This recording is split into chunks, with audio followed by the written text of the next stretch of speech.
In a quiet Texas diner off an empty midnight highway, a nervous 19-year-old waiter was about to suffer the cruel amusement of outlaws. A routine shift turned deadly when the Devil's Hand biker gang stormed in, laughter as sharp as the knives they carried. Chuck Norris wasn't your typical late-night customer. For decades, he had been a martial arts champion, an action star, and before that, an elite Air Force veteran known worldwide for defeating opponents with unmatched precision. When the Devil's Hand poured beer and humiliation onto a trembling kid, they had no idea they were provoking a man who had dismantled stronger foes on bigger stages. Chuck rose from his booth with quiet resolve, delivering a strategic response that would shatter their dominance and trigger a reckoning none of them expected. What began as a rowdy gang tormenting a young waiter would become a battle that broke their power and restored hope. The lonely Texas highway and everyone who passed through Mel's roadside diner would never be the same after Chuck Norris poured pain on the Devil's Hand. Before we jump back in, tell us where you're tuning in from. And if this story touches you, make sure you're subscribed, because tomorrow I've saved something extra special for you. The neon sign of Mel's roadside diner flickered against the night sky, casting a pale blue glow across the empty highway. Just past midnight, the place stood like an island of light amid the darkness of rural Texas, where the road stretched endlessly in both directions. Inside, the air hung heavy with the scent of coffee and grilled onions. An old jukebox hummed in the corner, playing Johnny Cash at a volume just loud enough to fill the silences between sparse conversation. 5 booths lined the wall beneath windows that reflected the fluorescent ceiling lights. The counter stretched along the opposite side, its worn surface bearing decades of coffee rings and elbow marks. Behind that counter, Mel Harrison wiped his hands on a dish rag, his weathered face a map of 60-some years of hard work. He'd owned this place for 30 of them, seen all types come throat-ruckers, families, lovers running away, and occasionally, trouble. He could smell the latter from a mile away, and tonight, his nose was twitching. "More coffee, sir?" The voice belonged to Danny Whitaker, a lanky 19-year-old with kind eyes that hadn't yet learned to hide their nervousness. College textbooks peeked from his backpack behind the counter. Engineering, advanced calculus dreams bigger than this place. But for now, the night shift at Mel's helped keep his widowed mother's lights on and his sister in her special education classes. "Thank you," came the quiet reply from the corner booth. The man sitting there didn't look up as Danny refilled his cup. He didn't need to. Chuck Norris kept his attention on the modest plate of eggs and toast before him, seemingly focused on nothing but his meal. His presence was unassuming, just another traveler passing through, distinguished only by his calm stillness amid the gentle bustle of the diner. He wore a simple chambray shirt and jeans, no fancy watch or jewelry. His beard was neatly trimmed, his eyes clear and alert despite the late hour. Nothing about him announced his identity to the handful of patrons scattered throughout the dinner. A trucker nursing his 3rd cup of coffee, an elderly couple sharing a slice of pie, 2 local factory workers grabbing a meal after their late shift. Chuck's eyes, however, missed nothing. Not the nervous way Danny's hands trembled slightly as he poured, nor the protective glance Mel shot the boy's way, nor the distant rumble that had just become audible through the thin walls. Mel heard it too. His shoulders tensed as he looked up from the grill. "Danny," he called quietly. "Maybe clear those empty tables real quick." The rhythmic drumming grew louder, the unmistakable growl of multiple motorcycles approaching at speed. The elderly couple exchanged glances, the wife's hand reaching for her husband's across the table. The factory workers fell silent mid-conversation. Danny moved quickly, gathering plates from an empty booth, his Adam's apple bobbing as he swallowed hard. "Riders this late, Mr. Harrison?" Mel just nodded, his eyes flicking to the window as the first headlight swept across it. "Just be polite and quick with them.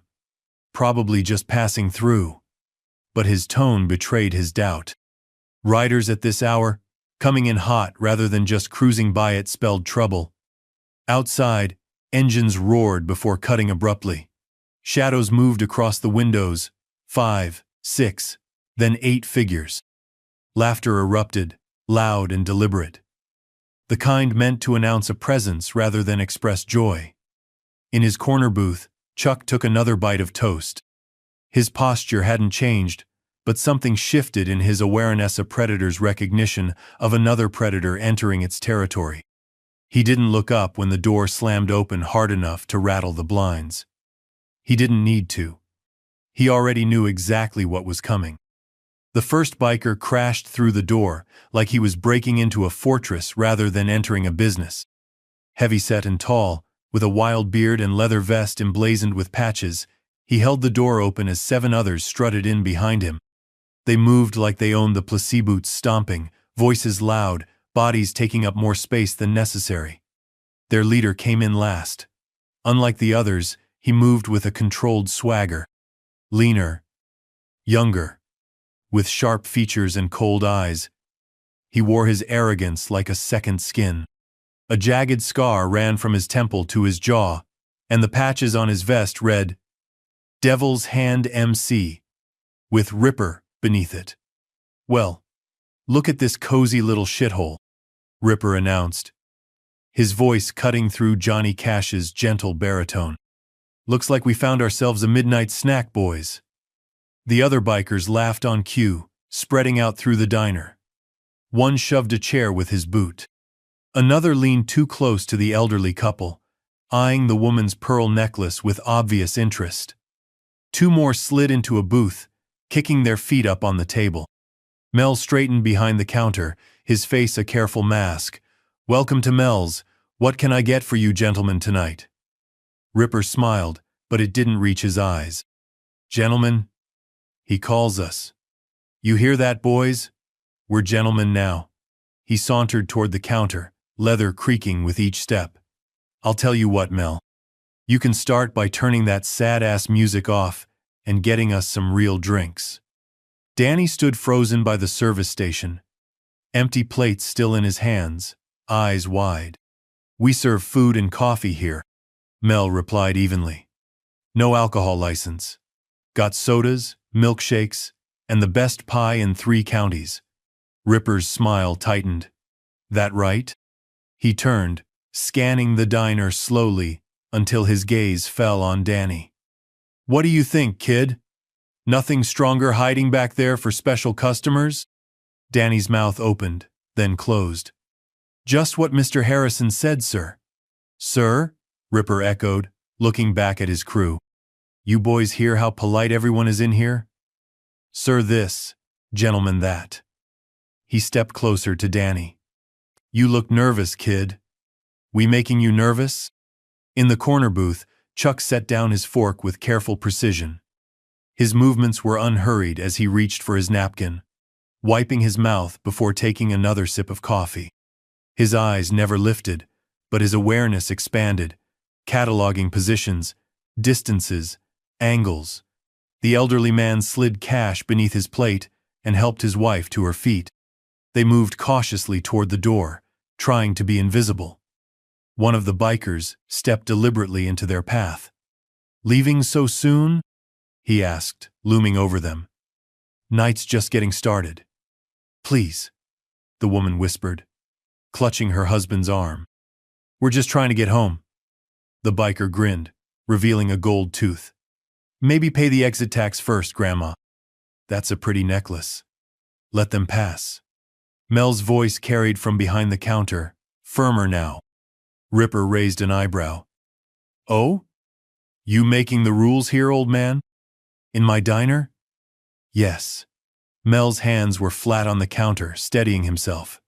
"They're regular customers. Good people." For a moment, tension crackled in the air. Then Ripper laughed and waved a dismissive hand. "Let the fossils go, Shark. We got better entertainment." The biker stepped aside reluctantly. The elderly couple hurried out, the bell above the door tinkling in their wake. Danny still hadn't moved, plates clutched to his chest like a shield. "Hey, you!" Ripper called to him. "Twitchy! We're hungry! What's good here?" Before Danny could answer, the heavy-set biker who'd entered first slammed his fist on a table. "I want some fucking service here. Burgers all around, and coffee. Black." Danny nodded quickly and retreated behind the counter, stacking dishes with trembling hands. Mel moved to the grill, his eyes never leaving the bikers as he laid out patties. The truckers had slipped out during the commotion. The factory workers huddled in their booth, heads down, clearly hoping to finish their meals unnoticed. Only Chuck remained apart, still focused on his own simple meal, as if the chaos unfolding around him existed in another dimension. One of the bikers noticed him then, the lone figure seemingly oblivious to their entrance. "Hey, what about this one?" he called to Ripper. "Old guy doesn't seem impressed with us." Ripper glanced over, eyes narrowing slightly as he took in Chuck's calm demeanor. For a heartbeat, something like uncertainty flickered across his face, an animal's instinctive recognition of a more dangerous predator. But it vanished quickly beneath practiced bravado. "Probably deaf," Ripper dismissed, "or too stupid to know when to be scared." He turned his attention back to Danny, who was hurriedly pouring coffee into mugs. "Careful there, shaky hands. Wouldn't want you to burn yourself." Danny nodded without looking up, his focus entirely on not spilling. He managed to fill 8 mugs and place them on a tray. The night was still young. The storm had only just begun to gather. And in his corner booth, Chuck Norris continued to eat his simple meal, patient as the coming dawn. The aroma of grilling meat filled the diner, momentarily overpowering the scent of leather and unwashed denim that had swept in with the bikers. Mel worked the grill with grim efficiency, his weathered hands flipping burgers, while his eyes never stopped tracking the men who'd invaded his establishment. Danny moved between the counter and the bikers' tables, delivering coffee with the careful precision of someone disarming a bomb. His shoulders hunched forward as if trying to make himself smaller, less noticeable prey animal's instinct in the presence of predators. "Careful, Twitchy," said a biker with a shaved head and arms fully sleeved in tattoos. He stuck his boot out as Danny passed, nearly tripping him. "Wouldn't want to make a mess." The others laughed, the sound harsh against the diner's usual quiet atmosphere. One reached out and plucked the pencil from behind Danny's ear. "Taking our order or writing love notes?" He snapped the pencil in half and dropped the pieces on the floor. "Get me some fries with that burger." Danny nodded, bending to retrieve the broken pencil before hurrying back to the counter. The factory workers had paid quickly and slipped out during the commotion, leaving only Chuck Norris and the bikers in the diner. Ripper sprawled in a booth near the center, surveying his makeshift kingdom. He drummed his fingers on the table, a restless energy radiating from him. The initial rush of intimidation was already wearing off, and Danny could sense the dangerous boredom setting in. "Hey, Mel," Ripper called out. "This place always this dead? Or did we scare off all your customers?" Mel didn't look up from the grill.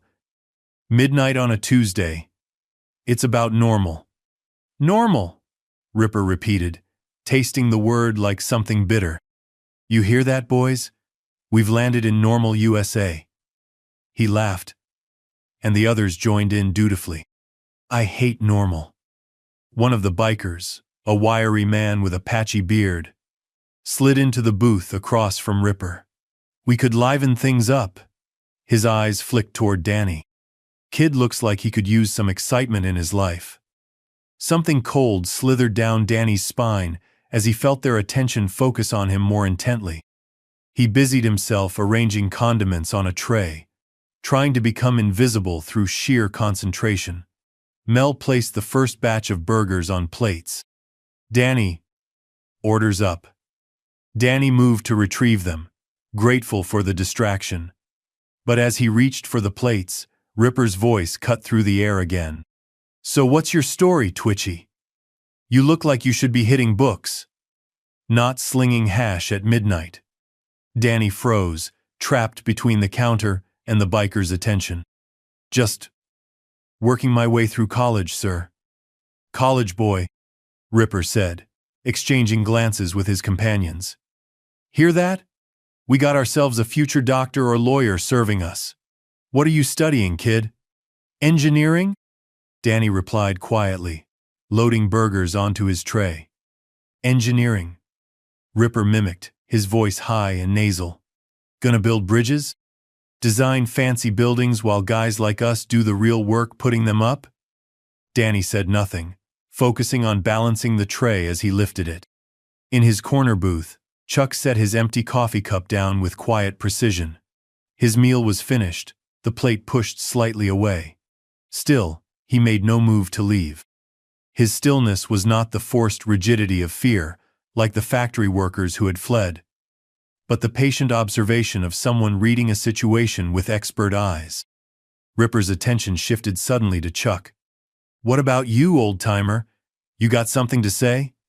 Chuck finally looked up, his gaze direct but revealing nothing. He offered a small, almost imperceptible shake of his head, and returned his attention to the last piece of toast on his plate. The dismissal, so subtle yet so complete, sent a flush of anger across Ripper's face. Not even gonna answer me? Who do you think you are? The heavy-set biker leaned over and muttered something in Ripper's ear. Ripper's eyes widened slightly, then narrowed again as he studied Chuck more carefully. No way, he said, but doubt had crept into his voice. Danny approached with the tray of burgers, moving cautiously between tables to reach the bikers. As he began distributing plates, the patchy-bearded biker deliberately bumped his elbow, sending a burger sliding off its plate onto the floor. Oops, the biker said with mock concern. Butterfingers. Danny swallowed hard. I'll get you another one. Damn right you will, the biker replied. And make it snappy. I'm starving. As Danny turned to head back to the counter, another biker stuck out his boot. This time, Danny couldn't avoid it. He stumbled, the heavy tray tipping. Coffee mugs crashed to the floor, shattering on impact. Hot coffee splashed across Danny's legs and pooled on the linoleum. The bikers erupted in laughter. Jesus Christ, kid, Ripper said between chuckles. You really are pathetic. Danny stood amid the wreckage, coffee soaking his pant legs, shards of ceramic scattered around his feet. His face burned with humiliation. Mel stepped out from behind the counter, dish towel in hand. That's enough. You've had your fun. The laughter died down, replaced by a dangerous silence. Excuse me? Ripper's voice was soft, which somehow made it more threatening. I said that's enough, Mel repeated. His voice steady despite the fear evident in his eyes. You want to eat, fine. You want to be loud, I can live with that. But you don't mess with my staff. Ripper slid out of the booth and rose to his full height, a head taller than Mel. Is that right? And who's going to stop us? You, old man? The other bikers stood too, forming a loose circle around Mel and Danny. The atmosphere in the diner had shifted from uncomfortable to dangerous. Maybe we're not making ourselves clear, Ripper continued, stepping closer to Mel. We go where we want. We do what we want. And right now, we want some entertainment. The heavyset biker grabbed a pitcher of water from a nearby table. With deliberate slowness, he moved toward Danny, who stood frozen in place. Telling and preparing this story took us a lot of time. So if you are enjoying it, subscribe to our channel. It means a lot to us. Now, back to the story. No, Mel said, stepping between them. You do that, and I'm calling the sheriff. Ripper laughed. Sheriff's station is 20 miles from here. By the time he arrives, we'll be long gone. His hand shot out, grabbing Mel by the front of his apron. And your little diner might not be in such good shape. Chuck set down his napkin and placed both hands flat on the table. The movement was unhurried but somehow drew every eye in the place. He didn't stand, didn't speak, just looked directly at Ripper with calm, unwavering eyes. Ripper faltered momentarily under that gaze, then recovered his bravado. "You got something to say, old man, say it." Chuck remained silent, but something in his steady gaze made Ripper release Mel's apron and take a half step back. "Skull," Ripper said to the heavyset biker. "Give our college boy a shower. Looks like he spilled on himself." Before Mel could intervene again, Skull upended the water pitcher over Danny's head. Water cascaded down the young man's face and shirt, dripping onto the already wet floor. Danny gasped, blinking rapidly, his body rigid with shock and humiliation. The bikers roared with laughter. One slapped his knee, another pounded the table. "That's better," Ripper said, grinning. "But I think he's still too dry." He reached for a bottle of ketchup from the table, uncapped it, and held it up. "What do you think, boys? Red's his color?" The patchy-bearded biker had moved behind Danny now, gripping his shoulders to hold him in place. "Do it, Rip. Kid needs some color in his life." Danny's eyes were wide with terror and shame. A tremor ran through his body as he struggled not to cry. Mel lunged forward. "That's enough." Two bikers caught him, restraining him easily. Mel struggled against their grip, his face reddening with effort and anger. "Let him go," he demanded. "This is my place." "Not tonight it ain't," Ripper replied. He turned the ketchup bottle upside down, holding it over Danny's head. "Tonight it's ours." A single tear escaped Danny's eye, trailing down his wet cheek. He stared at the floor, shoulders slumped in defeat. At the corner table, Chuck Norris finally moved. It wasn't a dramatic gesture. He didn't leap to his feet or shout a challenge. He simply stood, pushing his chair back with a soft scrape against the linoleum floor. The sound shouldn't have carried over the biker's laughter, but somehow it did. The diner fell silent as every head turned toward the corner booth. Chuck stood straight, his posture relaxed, yet commanding. His face remained impassive, but his eyes had changed. There was an intensity there now, a focused resolve that hadn't been visible before. Ripper lowered the ketchup bottle slightly. "Well, well, Grandpa's joining the party." Chuck took one step forward, then another. He moved unhurriedly toward the group, his gait steady and controlled.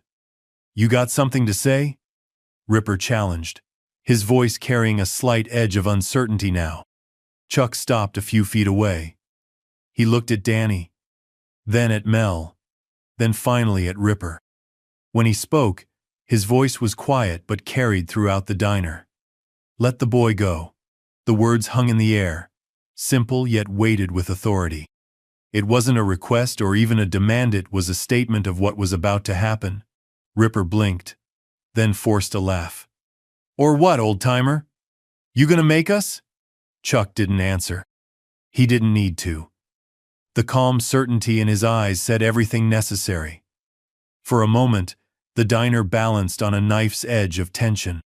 Then Ripper grinned. All teeth, and no humor. "Boys," he said.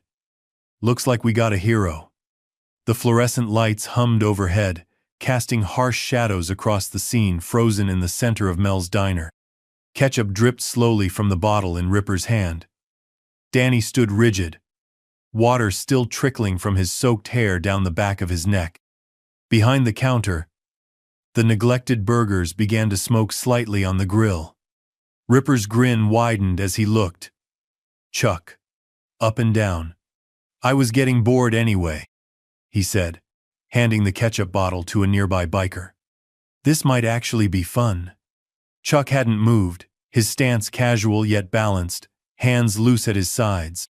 His eyes clear, focused, unblinking, remained fixed on Ripper. "Let them go," Chuck repeated, his voice carrying the same quiet authority. The patchy-bearded biker snorted. "You hear this guy? Who the hell does he think he is?" Skull, the heavyset biker, narrowed his eyes as he studied Chuck more carefully.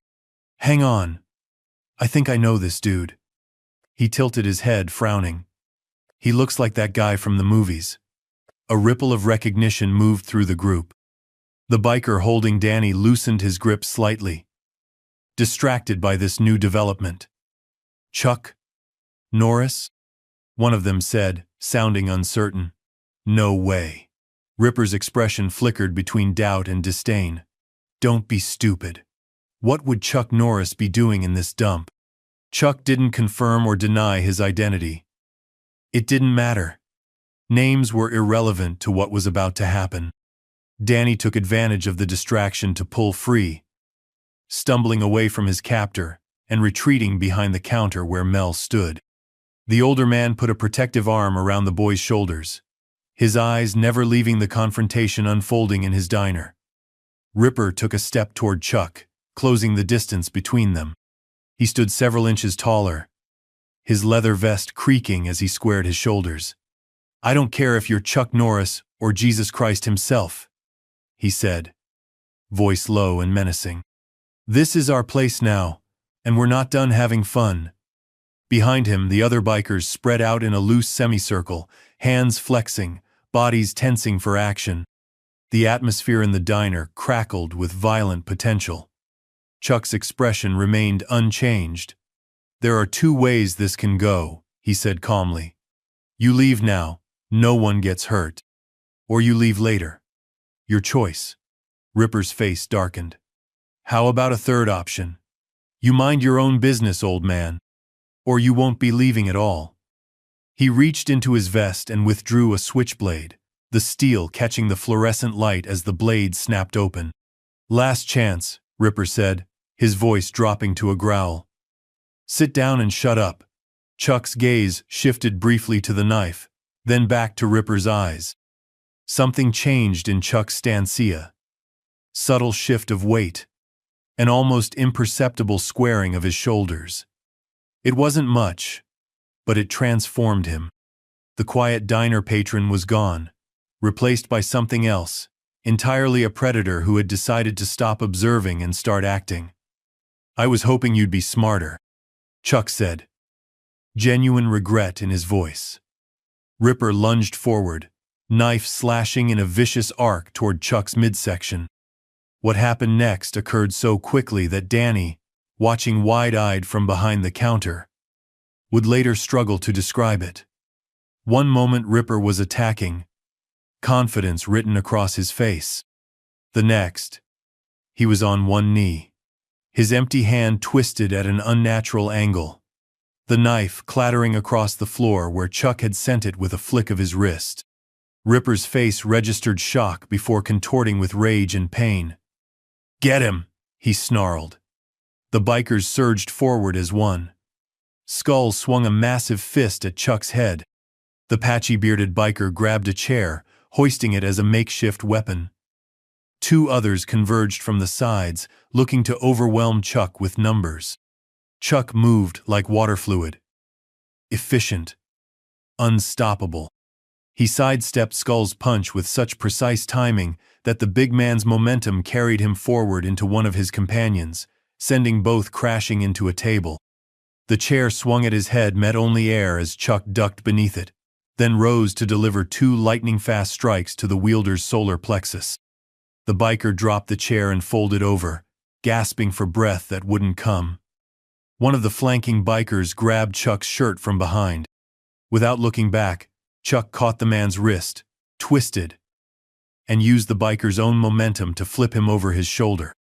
The man crashed onto a table, which collapsed beneath his weight, sending plates and condiments scattering across the floor. Through it all, Chuck's expression remained unchanged, focused but calm, as if he were performing a familiar task that required concentration but not concern. Danny watched in stunned disbelief. Despite the violence erupting before him, he felt an odd sense of relief washing over him. The humiliation and fear that had paralyzed him moments ago were receding, replaced by a sense of awe. Mel gripped the counter with white knuckles. Jesus, he whispered. It really is him. Ripper had regained his feet, cradling his injured wrist. His face was a mask of fury as he snatched a bottle from a nearby table and smashed it against the edge, creating a jagged weapon. "You're dead!" he spat, circling Chuck warily. 3 more bikers joined him, forming a tighter ring around Chuck. They moved more cautiously now, their initial confidence shaken by how easily their first assault had been repelled.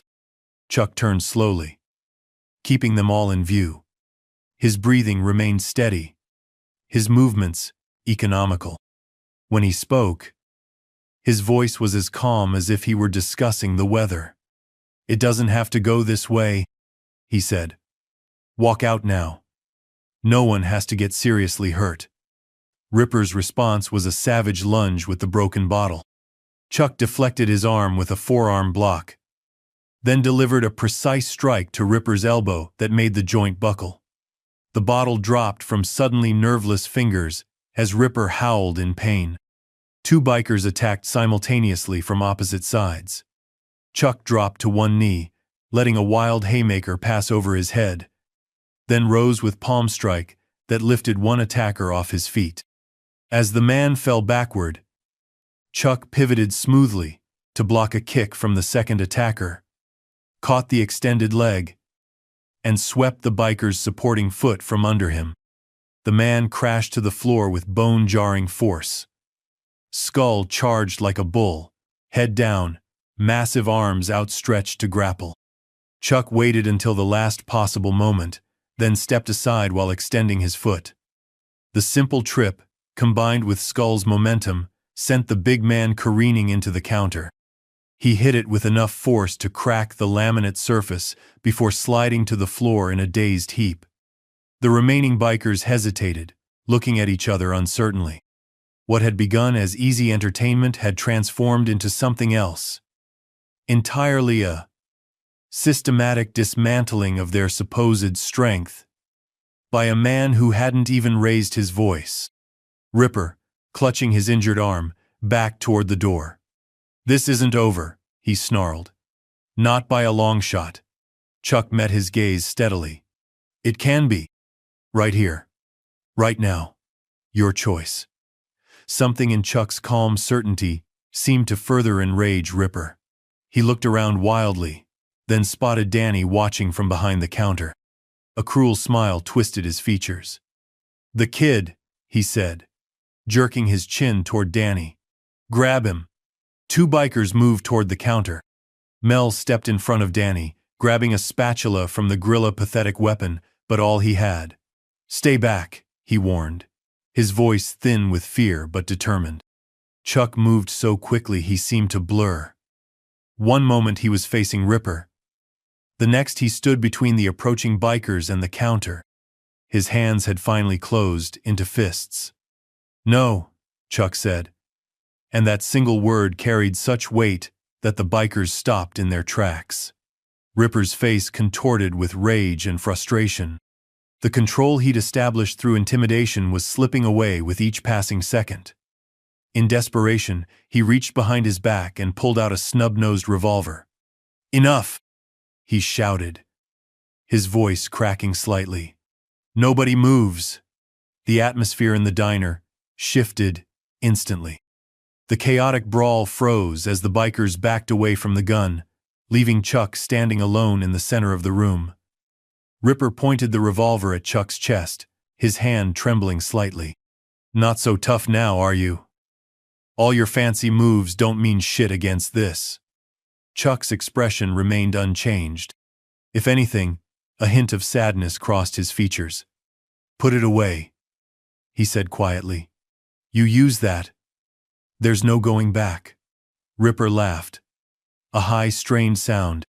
"Going back? There's no going back anyway. You've seen to that." He waved the gun, gesturing at his injured companions. "You think we just walk away from this?" "Yes," Chuck said simply. "That's exactly what you do. You walk away. You leave these people alone. And you never come back." Ripper's finger tightened on the trigger. "Give me one reason why I shouldn't put a hole in you right now." Chuck didn't flinch. Didn't tense. Didn't take his eyes off Ripper's. "Because you're better than this." The words, so unexpected, seemed to catch Ripper off guard. His brow furrowed in confusion. "What?" "Deep down," Chuck continued, his voice level and certain, "you know this isn't who you want to be. Terrorizing people weaker than you. Threatening a kid just trying to earn a living. Pulling a gun when you start losing a fight." He shook his head slightly. "That's not strength. That's fear wearing a mask." Ripper's hand wavered, the gun barrel dipping slightly before he steadied it. "Shut up. You don't know me." "I know enough," Chuck replied. "I know you've got a choice right now. We all do. Always." A heavy silence filled the diner. The only sounds were the soft groans of injured bikers and the distant hum of the neon sign outside. For a moment, everything balanced on the edge of a knife, life and death, choice and consequence, hanging on the trigger pressure of one man's finger. Then, from outside, came the wail of a distant siren.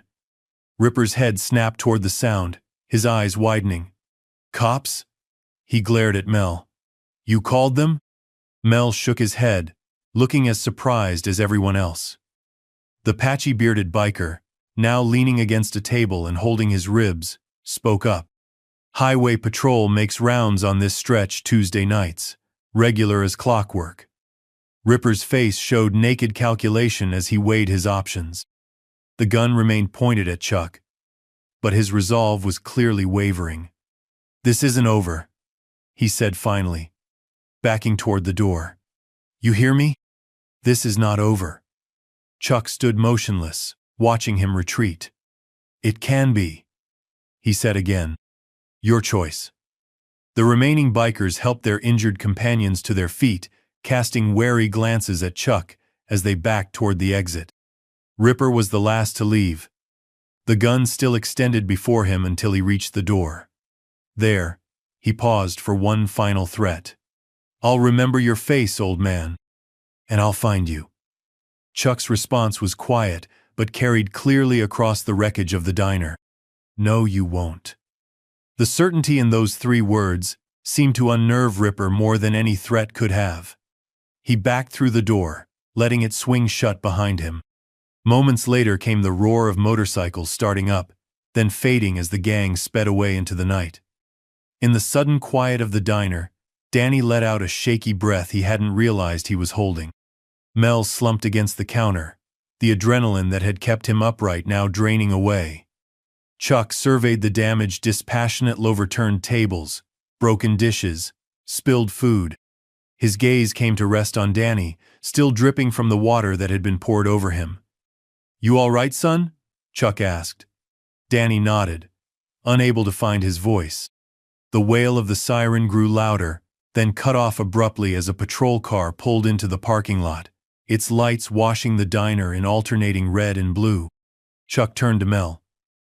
"You might want to put some coffee on for the officer," he said. "Sounds like it's going to be a long night."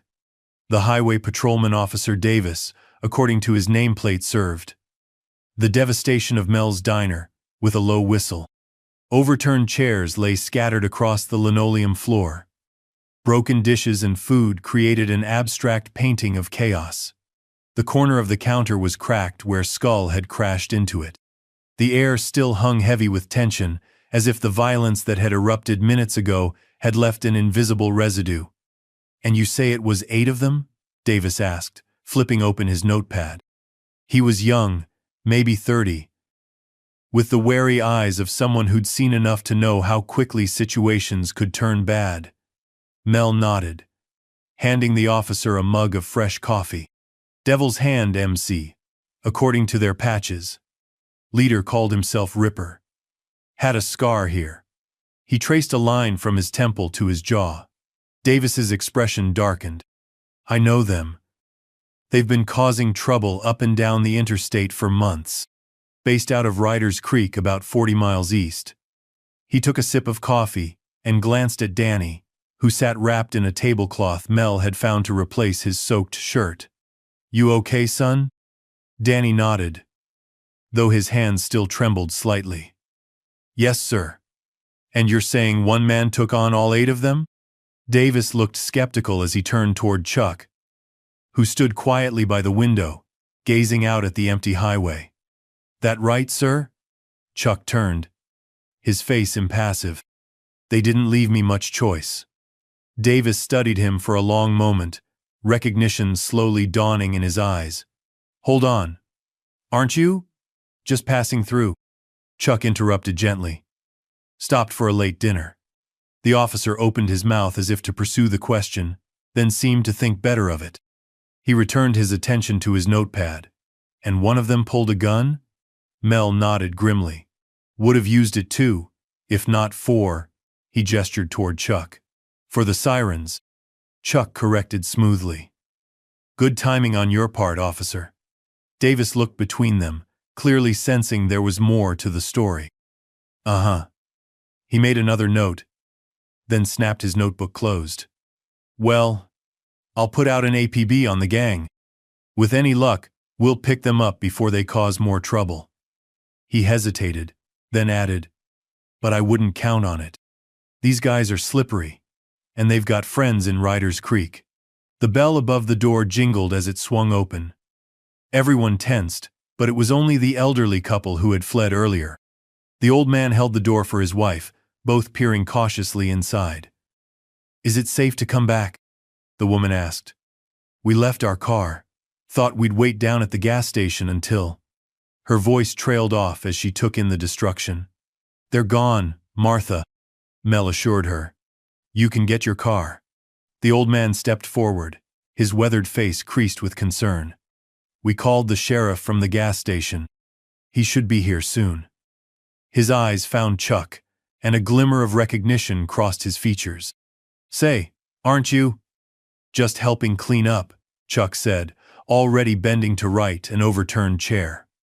Officer Davis finished his coffee and set the mug on the counter. "I'll file my report and keep an eye out for the gang. You folks might want to close up early tonight." He glanced at Chuck again, curiosity evident in his expression, but he simply nodded and headed for the door. "Call the station if they come back. Don't try to handle it yourselves." As the door swung shut behind him, silence settled over the diner. The elderly couple retreated to their car after a few more concerned inquiries. Danny began sweeping up broken glass, his movements mechanical, as if working on autopilot. Mel surveyed his damaged diner with a weary sigh. "Insurance will cover most of it," he said, more to himself than anyone else. "Been meaning to replace that counter anyway." Chuck continued righting chairs and tables, working methodically through the debris. His movements were precise and economical, wasting no energy. "You don't have to do that," Mel told him. Chuck glanced up. "I don't mind." Danny paused his sweeping, leaning on the broom handle. "Why did you help us?" he asked suddenly. "You could have just left when they first came in." Chuck straightened, considering the question. "Some things you can't walk away from," he said finally. "Not if you want to live with yourself after." "Well, I'm glad you didn't walk away," Mel said. He extended his hand. "Thank you." Chuck shook it briefly, then resumed his work. The three men continued cleaning in companionable silence, bringing order back to the chaos. The diner slowly began to resemble itself again, wounded but recognizable. The distant rumble of motorcycles shattered their quiet industry. Danny froze, his face draining of color. Mel's hand moved instinctively toward the phone on the wall. "Might not be them," Chuck said. But his body had already shifted into a state of heightened awareness, his movements becoming more fluid, more centered. The rumble grew louder, then slowed as it approached the diner. Headlights swept across the windows, illuminating the interior in harsh white light before going dark. Mel moved to stand beside Danny, one hand on the young man's shoulder. "Get in the back," he said quietly. Danny shook his head. "I'm staying." The sound of multiple boots on gravel carried clearly through the thin walls. The door handle rattled, then the bell jingled as the door swung open. Ripper stepped in first, his face a mask of barely contained rage. Behind him came the other biker Saul, 8 of them, including those who had been injured in the earlier confrontation. They had regrouped and returned, and now they filled the doorway like a dark tide. "Told you this wasn't over," Ripper said, his cold eyes fixed on Chuck. Chuck set down the chair he had been positioning and turned to face them fully. His stance was relaxed but balanced, ready for whatever might come. "Bad decision," he said simply. Ripper's laugh held no humor. "You think so? See, I've been thinking about our little encounter. Figured out my mistake." He stepped forward, letting the others file in behind him. "I underestimated you. Won't happen again." The bikers spread out, forming a loose semicircle. Mel and Danny backed toward the counter, trapped between the gang and the wall. "Officer Davis just left," Mel said, trying to keep his voice steady. "Sheriff's on his way too." "Good for them," Ripper replied without taking his eyes off Chuck. "They can clean up what's left when we're done."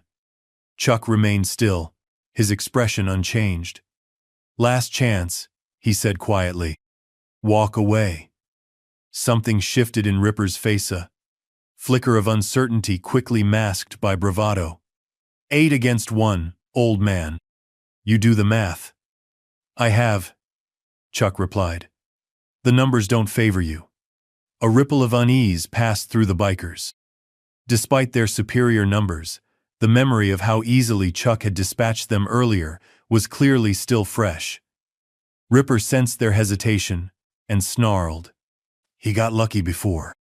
This time we're ready for his tricks." He reached into his vest, and for a heart-stopping moment, Mel thought he was going for the gun again. Instead, Ripper withdrew a set of brass knuckles, slipping them over his fingers with practiced ease. "No more playing nice," he said, flexing his hand. The others produced weapons of their own, a chain, a blackjack, a knife.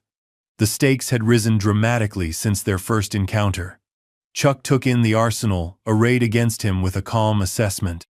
His eyes moved from one biker to the next, noting positions, weapons, stances. When he spoke, his voice was almost gentle. "This isn't a path you want to continue down." Ripper's face contorted with rage. "Enough talk."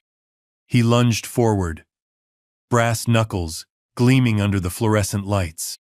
What happened next would be permanently etched into Danny's memoria ballet of violence, so precise, so controlled, that it seemed choreographed rather than spontaneous.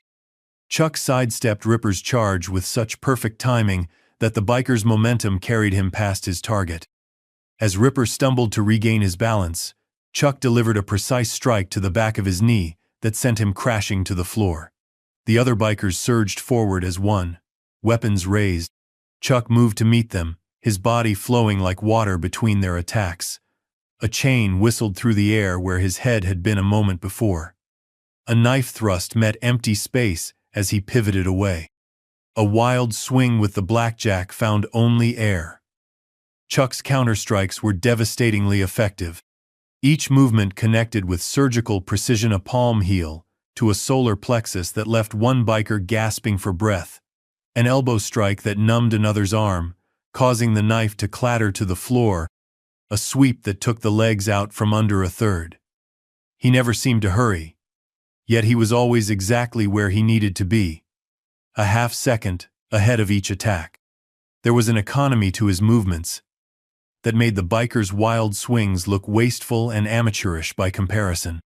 From behind the counter, Danny watched in awe as Chuck systematically dismantled the gang that had terrorized them. It wasn't just the physical skill that impressed him, though that was remarkable enough, but the absolute control Chuck maintained throughout. There was no rage in his actions, no unnecessary force, no desire to humiliate. He simply did what needed to be done, with the minimum effort required.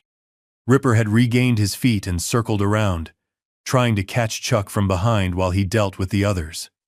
His brass-knuckled fist arced toward Chuck's head in what should have been a devastating blow.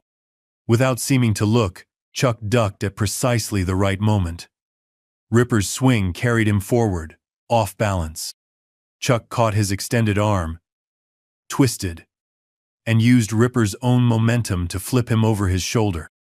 Ripper crashed onto a table with enough force to collapse it, sending silverware and condiments scattering across the floor. 3 bikers were down now, the others hesitating as they reassessed their strategy. Skull, the heavyset one, decided to rush Chuck head-on, while 2 others moved to flank him. Chuck stepped into Skull's charge, rather than away from an unexpected move that threw off the big man's timing. As they collided, Chuck redirected Skull's momentum upward, lifting him off his feet with a perfectly executed hip throw. Skull sailed through the air and crashed into the 2 flanking bikers, sending all 3 tumbling to the ground in a tangle of limbs and curses. The remaining bikers backed away, their earlier confidence shattered. One turned and bolted for the door without a backward glance. Ripper struggled to his feet, blood trickling from a cut above his eye. His face was a mask of fury and disbelief. "What are you?" he demanded. Chuck regarded him steadily.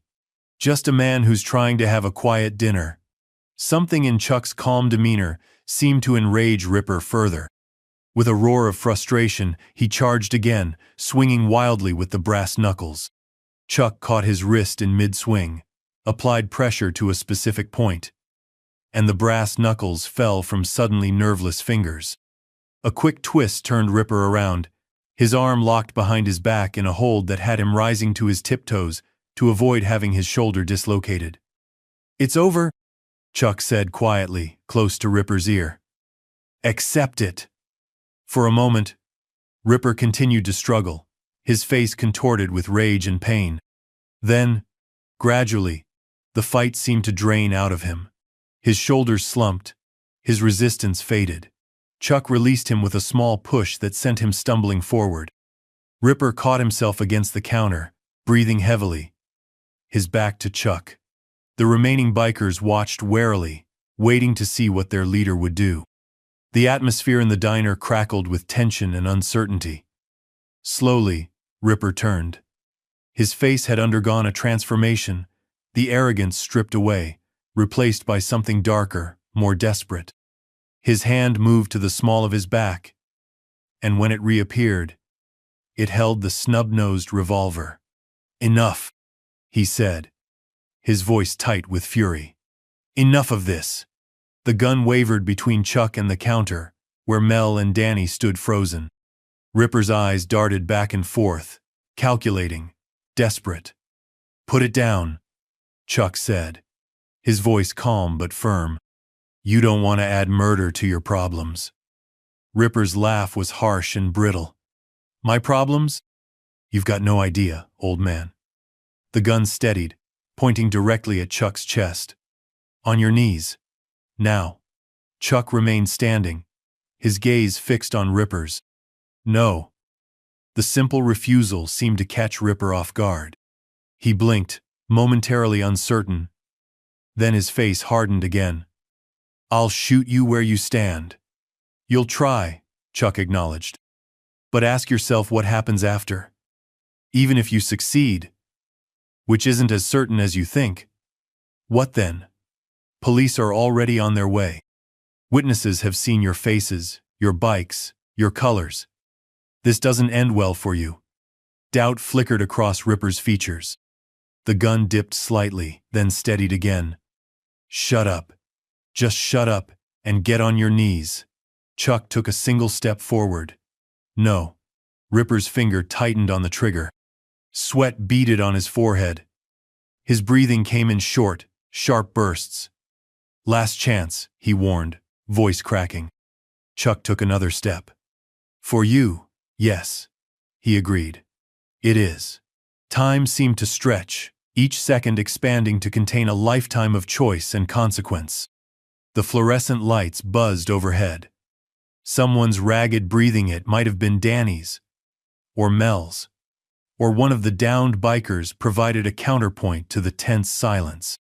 Ripper's eyes darted to his fallen companions, then to the door, measuring distances, calculating odds.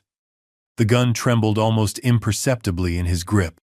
Chuck took a third step. close enough now that the gun barrel nearly touched his chest.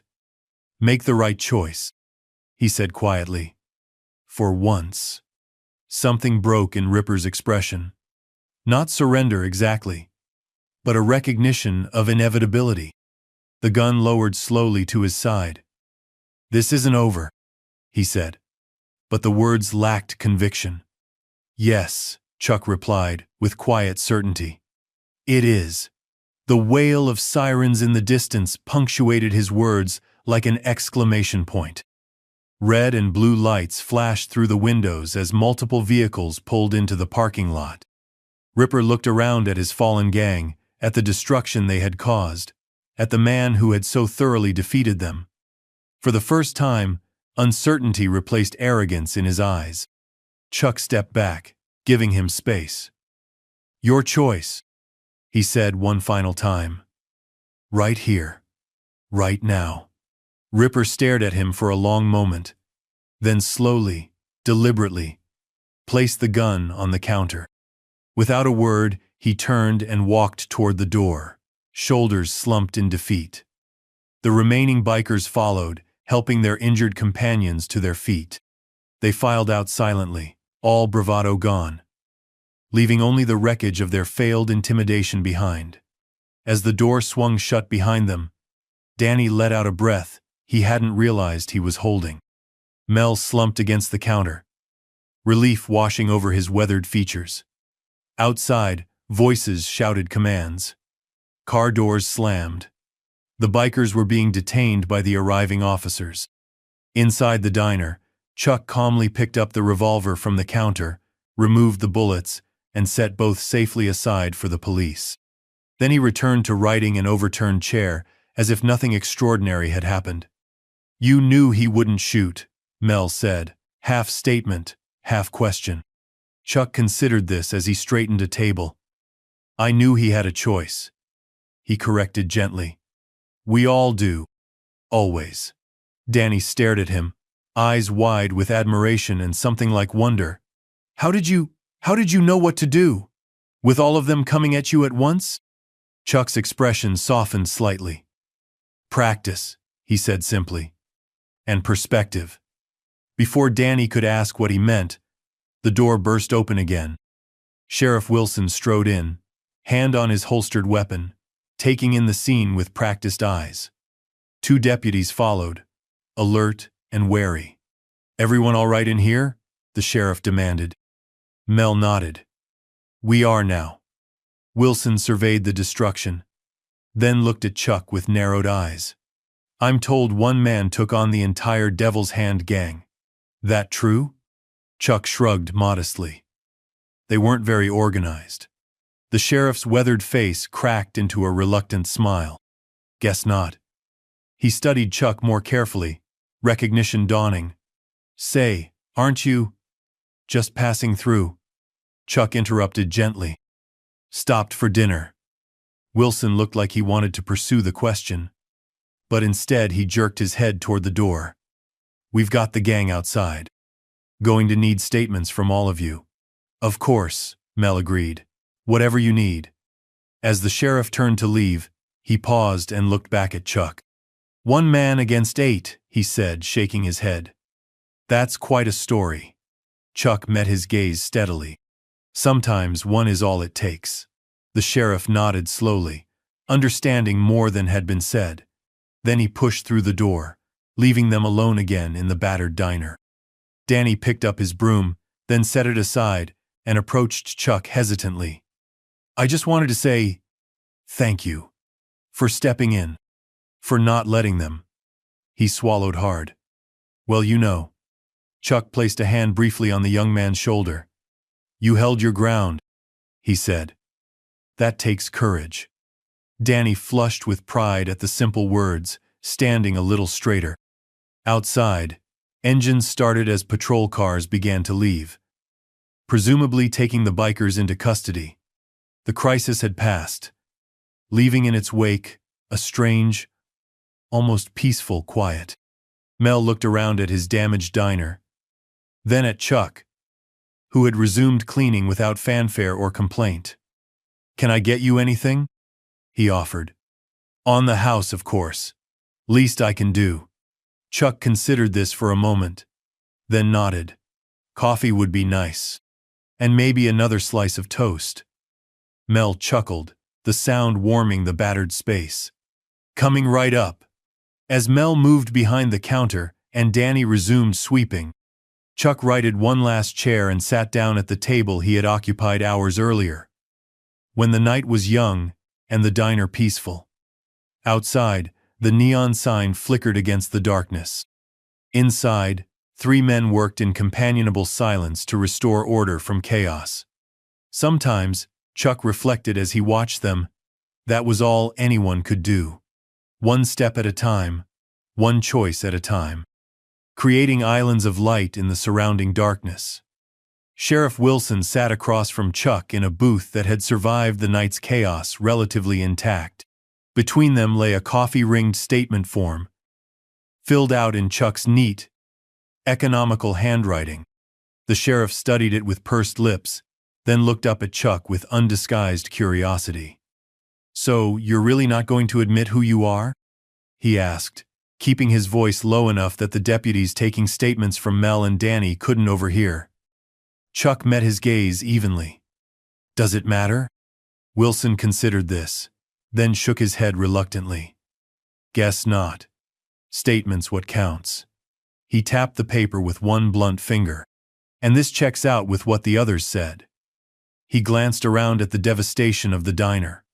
"More or less. More or less." Chuck agreed with the faintest hint of a smile. The sheriff leaned back, studying Chuck with the practiced eye of someone who'd spent decades reading people. "You know, the Devil's Hand Gang has been terrorizing this stretch of highway for months. Businesses, travelers, didn't matter, they took what they wanted and left fear in their wake." He shook his head. "Been trying to build a case against them, but witnesses have a way of forgetting what they saw when Ripper's boys come knocking later." "That's so," Chuck said. It wasn't a question. Wilson nodded. "But tonight? 8 of them caught red-handed, with multiple witnesses, property damage, assault charges, brandishing a firearm." He whistled softly. "That's going to stick. That's going to put them away for a good long while." Chuck sipped his coffee, neither confirming nor denying the implications of the sheriff's words. Wilson gathered up the statement and tucked it into a folder. "Well, whatever your reasons for being here tonight, I'd say the county owes you a debt of gratitude." He extended his hand across the table. "Thank you." Chuck shook it briefly, then returned to his coffee. As the sheriff rose to leave, Chuck spoke. "They had a choice," he said quietly. "They made the wrong one." Wilson paused, looking down at him thoughtfully. "Most do," he agreed. "That's job security in my line of work." He touched the brim of his hat in a small salute. "You take care now." The deputies finished with Mel and Danny, gathering their equipment and evidence bags. As they filed out, the bell above the door jingled one final time, and then the 3 men were alone in the battered diner. Dawn was still hours away, but the night seemed to have aged a decade since Chuck had first sat down for his late dinner.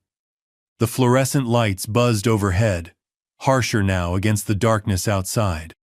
The jukebox had been silenced during the fight, leaving only the hum of the refrigerator and the occasional drip from a leaking pipe that had been damaged in the commotion. Mel surveyed his domain with a weary but determined eye.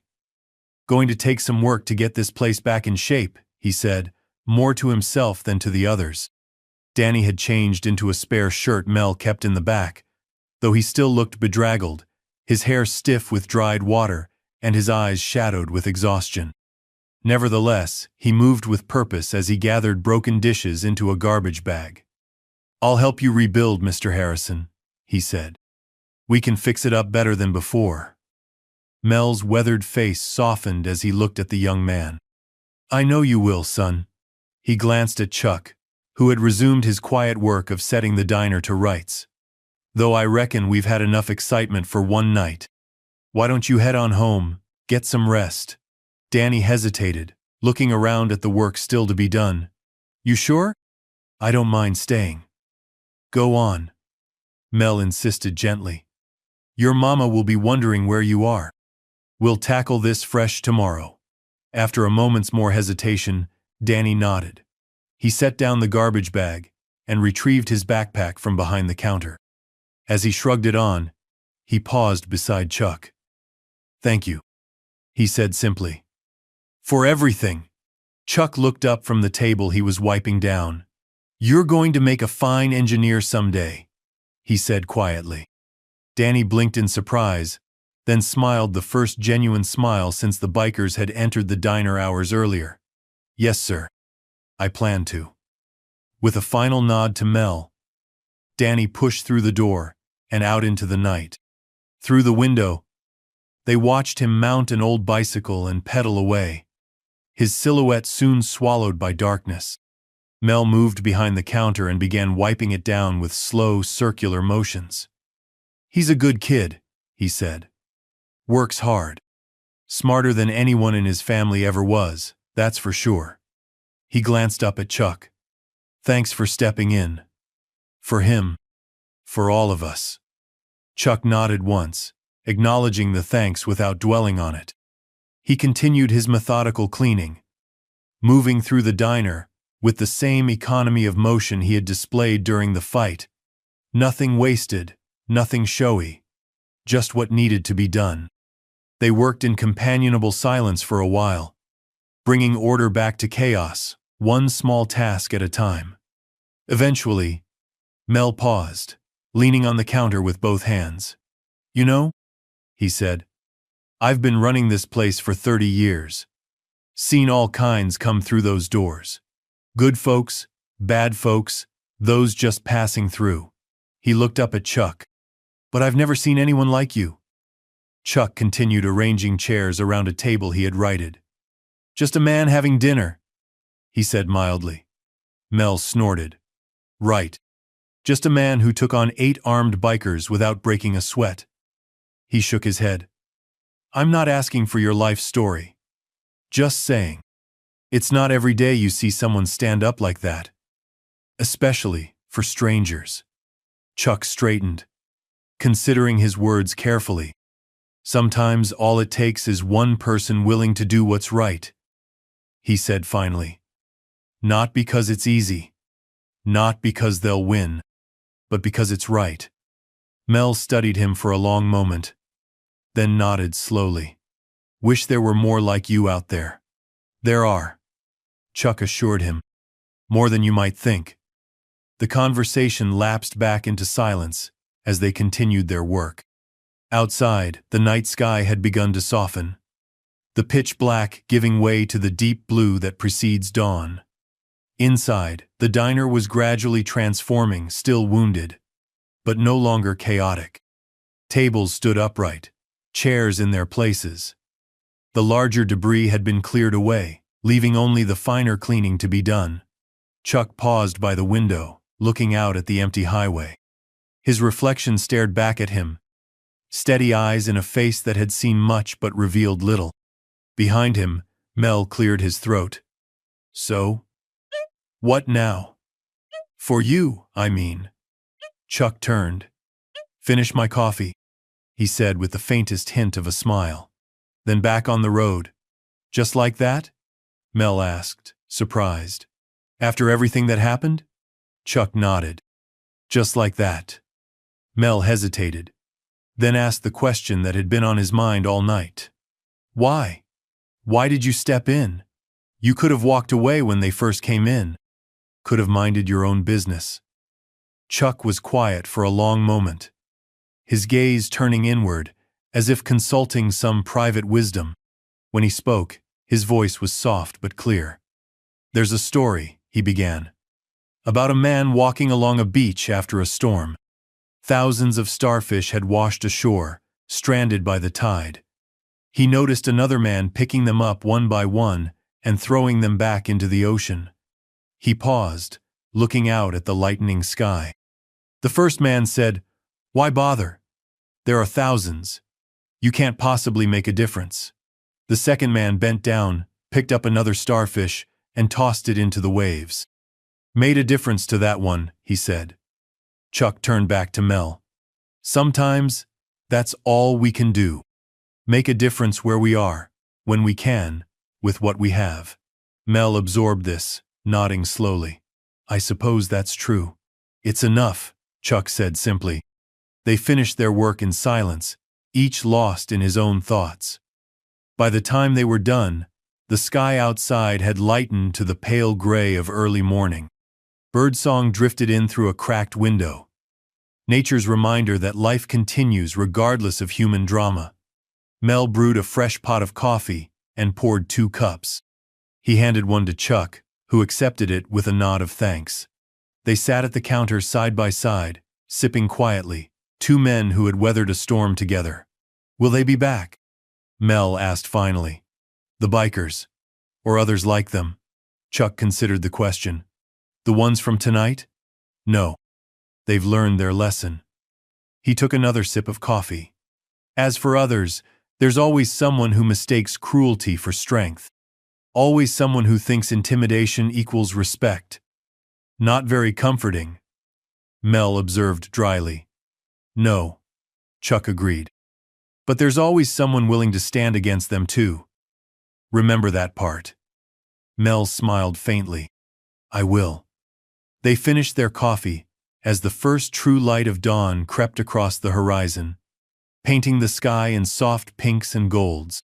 The neon sign outside flickered off automatically, programmed to shut down at sunrise's own small piece of normality reasserting itself. Chuck stood, placing his empty cup on the counter. I should be going. Mel rose too, extending his hand. Safe travels. And thank you. Again.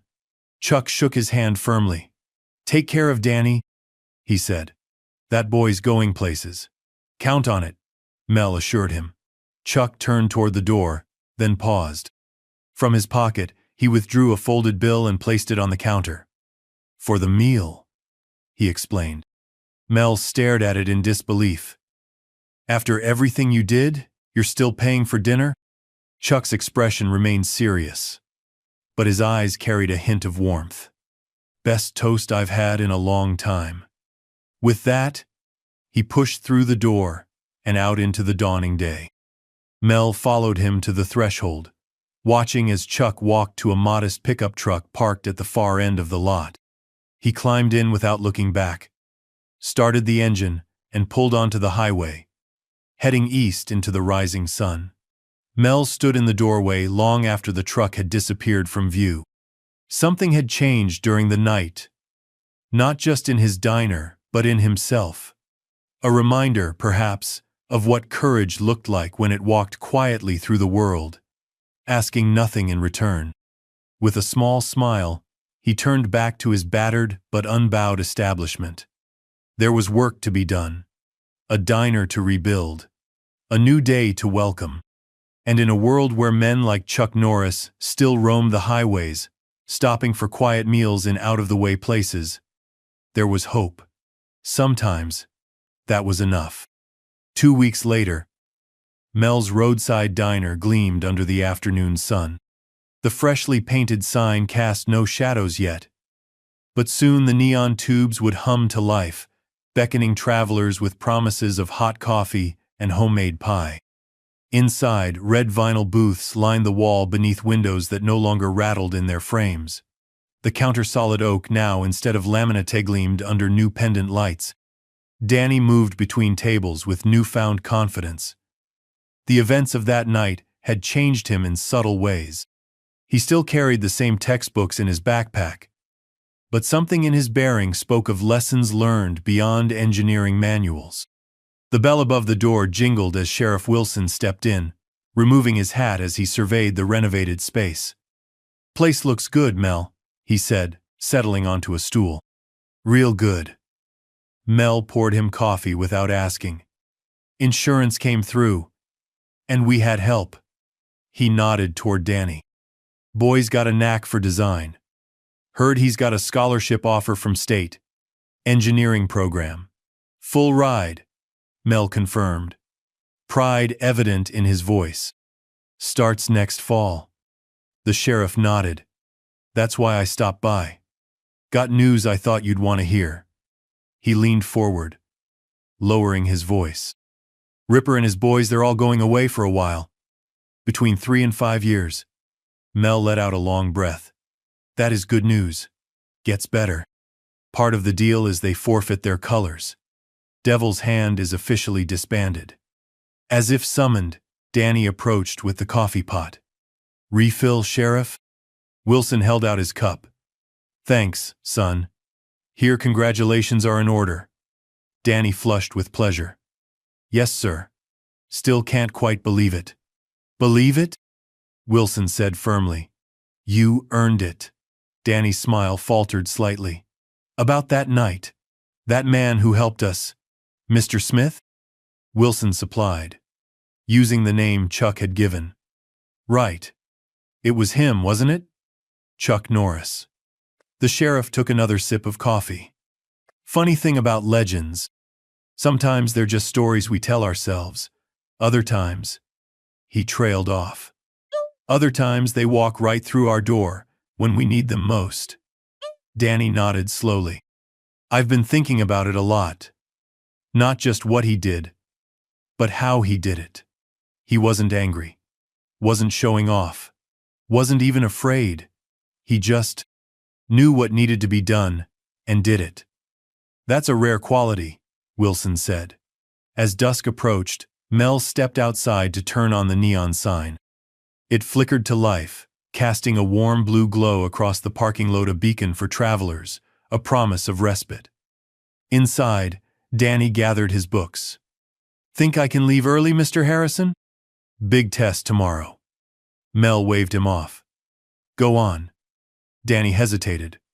"I think I understand now what he meant. About choices. About doing what's right because it's right, not because it's easy." He shouldered his backpack. "I want to be that kind of engineer. The kind that builds things that last, that matter.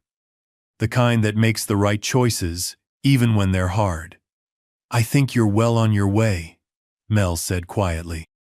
As full darkness settled, the diner glowed like an island of light amid the vast Texas night. The bell above the door jingled softly. Mel looked up, the greeting dying on his lips as he recognized the silhouette.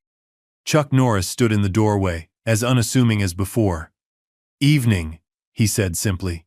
"Evening yourself. Coffee?" Chuck nodded, taking a seat at the counter. His eyes moved around the renovated diner with quiet approval. "Place looks good," he observed, as Mel set a steaming cup before him. "Didn't expect to see you again," Mel admitted. "Was passing through. Thought I'd stop for dinner." "Menu's the same," Mel told him. "Except for one addition." He tapped a laminated card describing the Peacekeeper Special. The corner of Chuck's mouth twitched. "I'll have that then." As Mel prepared the meal, he asked, "What brings you back this way?" "Checking on something I started." "The boy's doing well. Got a full scholarship." Chuck nodded, satisfaction in his eyes. "Good. And you?" Chuck asked. "How are you doing?" The question surprised Mel. He considered it seriously.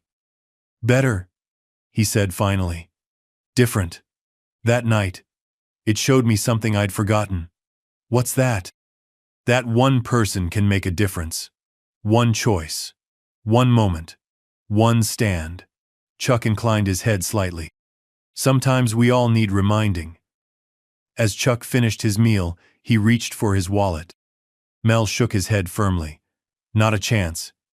Your money's no good here."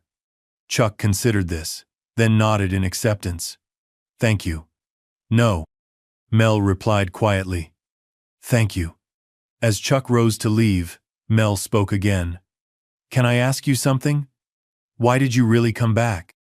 Chuck was silent for a moment, his eyes moving around the diner, taking in the rebuilt counter, the fresh paint, the people enjoying their meals.